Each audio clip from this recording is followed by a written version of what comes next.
You might be thinking, this must be a list of the biggest gold diggers in history. And you'd be right, because almost none of these women actually dug gold out of the ground. To achieve the title of the richest woman ever through hard labour, no, not that kind, an average American woman would have to work for not just tens of millions of years, but hundreds of millions of years. And in the time that it took me to tell you that, Mackenzie Scott just earned over $3,000 by doing absolutely nothing. You might not know her, but you definitely know her ex-husband, Jeff Bezos. Mackenzie pulled off the ultimate exit strategy after Bezos rocket launched himself into a new relationship with Lauren Sanchez. Mackenzie did pretty well out of the divorce settlement though, raking in about $38 billion. To put that into perspective, the average American would need to work 600,000 years to earn that much. If Mackenzie withdrew it all from the bank in $100 bills and laid them out end to end, it would stretch around the Earth 1.5 times. But the price of that $38 billion flex is having to watch her ex-husband launch his new custom character girlfriend into space. At least Mackenzie's putting her money to better use though, giving more than $16 billion to non-profits and charities, often with no strings attached, which is a rare thing in philanthropy. But Mackenzie is nowhere near the richest woman of all time. In fact, comparing the richest woman of all time to Mackenzie is like comparing any of us mere peasants to the likes of Ronaldo or LeBron. From the Queen of Amazon to the Queen of the Nile, Mackenzie's billions look like pocket change compared to Cleopatra, the 7th of Egypt, who reigned as the last pharaoh between 69 and 30 BC. She controlled gold mines, grain, papyrus, and the luxury goods trade which built her extreme wealth. She was basically running the OG Amazon, except instead of same-day delivery, it was 2-week grain shipments up the Nile. She was writing IOUs on papyrus like it was Venmo, but all that treasure couldn't buy her a Disney happy ending. Her relationship with Julius Caesar's right-hand man, Mark Antony, was toxic AF. He ghosted her while she was pregnant with their twins, but she stayed in denial long enough to make a comeback. Get it? Denial? Let's not do this. Not for long though, as when Mark Antony's rival Octavian rolled in, she rage quit, leaving Egypt to be taken over by Roman big tech. Soon after, Octavian took control of the whole Roman Empire as Emperor Augustus, seizing all of Cleopatra's wealth, which experts think was around $100 billion. These days, she could have just launched a Cleo coin, dropped an NFT of her portrait, and rug-pulled half of modern-day Roman peasants, aka Reddit users, to cling on to all of her power and wealth in times of instability and desperation. Françoise Bettencourt Myers, heiress to the L'Oreal fortune, because she's worth it. In 2025, her net worth jumped by over $24 billion as L'Oreal's stock rallied. But she's not a flashy yacht and rocket billionaire. She's more low-key, writing fat checks to medical research, science, the arts, and humanitarian causes. After the Notre Dame fire in 2019, L'Oreal pledged $226 million to rebuild it. Because Paris is worth it too. But don't let the philanthropy fool you. The Bettencourt family fortune has had its own Netflix-style drama over the years. Back in the 2000s, there was the Bettencourt affair, complete with lawsuits, shady gifts, and politicians sliding into the family DMs for donations, alongside her mum Lelaine's mental competency being dragged through the courts. It was a lot like Succession, but with more eyeliner. At the last count, Mayer's fortune was worth over $100 billion. Staying in modern times, Jacqueline Mars, heir to the Mars Candy Empire and certified best friend of dentists everywhere. It's Jacqueline's empire you're building every time you buy a pack of gum at the checkout. And surprisingly, the Mars Empire is actually bigger than Coca-Cola, pulling in $7.5 billion more revenue in 2024 than the soda giant. Mars doesn't just make candy though, it prints money. Every single day in the US, they crank out over 400 million M&Ms. With over 100 factories worldwide, she makes Willy Wonka look like a broke indie startup founder relying on unpaid child labour. She could hand out gold-plated Snickers bars, and with a net worth of more than $40 billion, she'd still have enough left over to bankroll an army of Trump midgets. I mean, Oompa Loompas. Back in Egypt, again, the next woman on our list is Hatshepsut, the pharaoh of Egypt around 3,500 years ago. Unlike most rulers, she didn't steal land from neighbouring countries. She was more into trading with them instead. And although she was a rich woman, statues and paintings from the time often showed her with a male body and false beard. Back then, money wasn't the same as it is today. There were no banknotes or engraved coins. Instead, they measured value using lumps of copper or silver.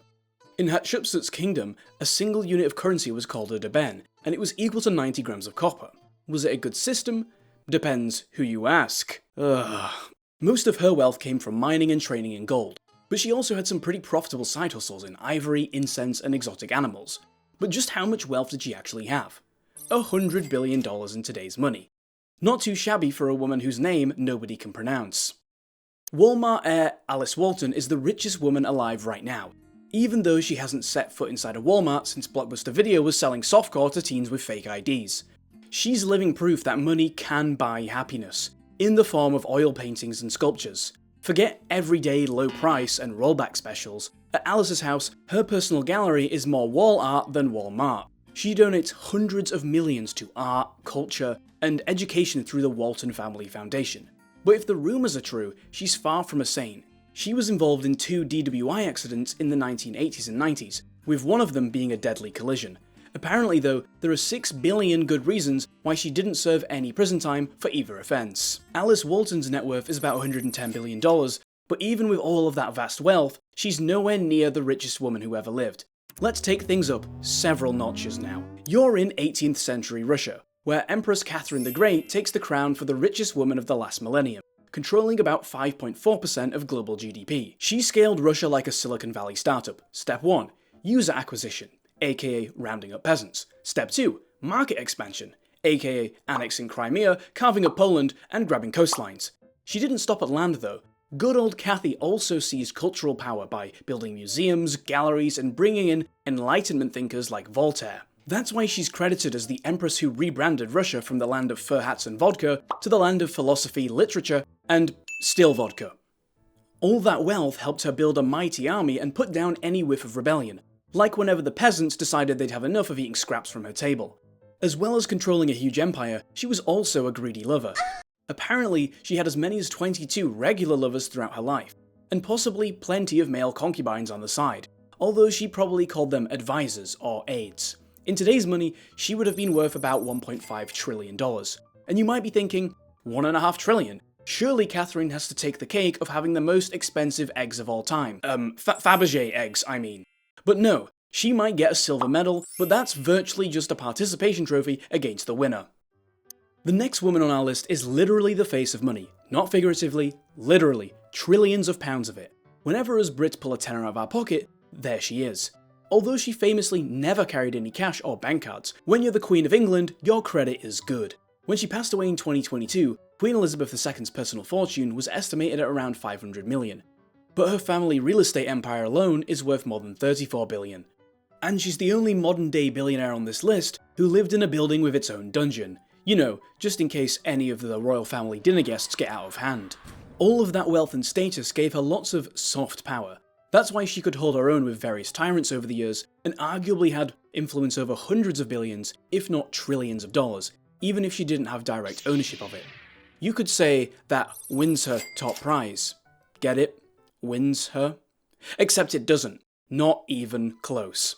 Folks, we arrive at the richest woman who ever lived, with more gold than has ever been dug before, and you've probably never heard of her. Empress Wu Zetian controlled an entire dynasty from 624 to 705 AD. She redefines the concept of both old money and new money. She started out as a concubine before climbing the court ladder with political skill and sneakily disposing of rivals. She taxed salt, farmland, merchants on the Silk Road, and every trade route she could get her hands on. You could say she was the OG passive income queen. They see Wu rollin', see me rollin', they hatin'. Into Chang'an, the capital of the Tang dynasty. And while today's uber-rich tech bros tweet memes at 3 AM, Wu Zetian had more highbrow ideas, like sponsoring poetry, art, and culture that lasted over a millennium. It wasn't all highbrow and good taste though. Her Game of Thrones court was riddled with spies and betrayals everywhere. When you're as rich and as powerful as Wu, people will be out to get you. And at the height of her power, in today's money, her grip on resources and tax would be worth more than $16 trillion. That's enough to buy Tesla, Google, Meta, Microsoft, and still have change to throw Bezos a lifeline for Blue Origin. Zetian really was the original Wu girl.